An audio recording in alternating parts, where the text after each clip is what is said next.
And every month right now, my London, the group that I'm mentoring to London right now is 1,600 people. I have 1,600 people right now legitimately believe they're on a list to go to London, England. By the time we get to the games, it'll be down to about 300 athletes and probably between 250 and 350 support staff. But right now, I'm sending out a professional development mentoring letter to about 1,600 people. And one of them recently, you get your messages and you get your educational mentoring messages from the weirdest places. So, you know how you do your laundry, and my laundry's in the basement, and then you bring your laundry up from the basement, and you put it upstairs in your bedroom, and hopefully you'll fold it. I'm terrible at that. Anyways, typically I dropped a sock. And so I walked past this sock, and I thought, somebody will get it later. And a day later, the sock's still there, and I'm still thinking somebody will get it. And on the third day, the sock is still there, and I'm like, somebody's going to get that sock. I was living alone at the time.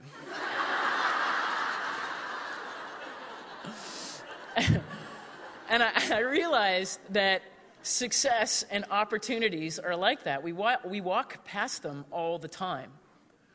If we want to win, if we want to be the champions of our own journey, and what we set our goals for can be anything. Our goal could be to laugh daily. Our goal could be to be an Olympic champion, to be the best teacher, to be good at sport, to finish a 10K, to walk 3K. Our goals what we have as our goals doesn't matter. But somewhere in the process of this goal, someone's going to succeed.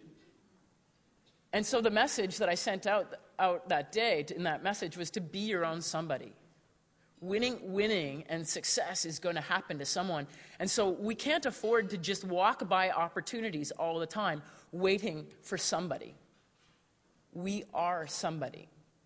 Unfortunately, that applies to emptying the dishwasher and taking out the trash too.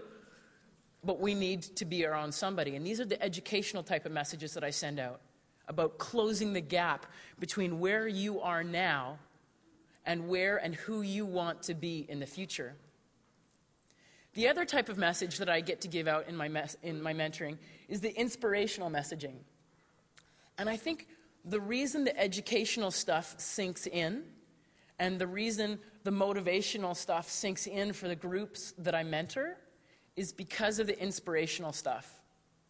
And the inspirational stuff isn't the glam and the glitz. It's quite the opposite. The inspirational stuff is when you're in the shit. Is when you're in the ashes, is the grind, is the times that you just have to rise up and survive. I recently was talking to a group of rowers. My bread and butter is rowing. That was my sport. And I went and I spoke to them, and they know about all my successes. But what resonated with them was when I told them a story about being fourth and just missing the podium and how it absolutely broke my heart. I told them how the first time I was fourth in the world, I was absolutely like, that's awesome. Fourth in the world is extraordinary. And I know it. This comes to this duality, right? But at that point in time, fourth in the world, I was just happy. The second time I was fourth, it was because I hadn't done something. I'd missed an opportunity. Actually my whole crew, we admitted to it after, we hadn't been our own somebody in the race. We let an opportunity go by us, and we let the Germans pick that one up. So I talked to the group about how I've had my heart broken in rowing, and how that's just part of the path, part of the normal path. I talked to them about how when I go through selection one year and trying out for the pair, which was in a pair is two people rowing together with one oar, and Kathleen Heddle, my rowing partner, she was the best in the world. Kathleen is, without question, the best rower that Canada has ever produced. And I wanted to be in this boat with Kathleen. We'd been the world champions in 1991, and going into 1992, the Olympic year, I almost didn't get it. Actually, through a set of racing, it looked like a girl named Jessie Monroe was going to be put into the pair. And I was terrified. Absolutely terrified that I wasn't going to be able to get in there. And I had to learn, and I was given one more chance. I was given an opportunity based on some work that I'd done in the past to prove myself again. And I told these girls how I'd almost missed something and how terrified that made me. And they connected to that because sometimes they're terrified too.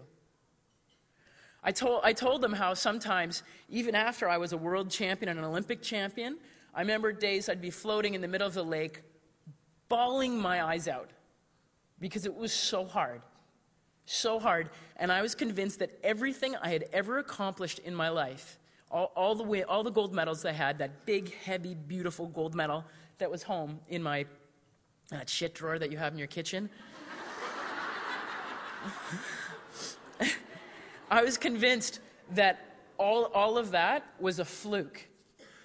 And somehow I didn't deserve it. And I'm bawling in the middle of this lake because I'm so full of doubts how I can ever be good again.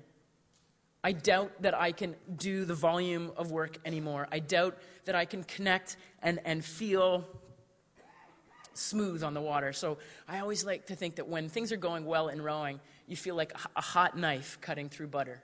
Like just goes through. And you know, your teachers, it's like some days it's just an easy class, right? It's just a hot knife like through butter, and you're like, that's no problem. And some days it's not. And some days you're like, I am never going to be that teacher again that is a hot knife through butter. How am I ever going to get that flow back? And that is the ashes. That is the ashes we go through. And I find those are the messages that resonate the most with the athletes.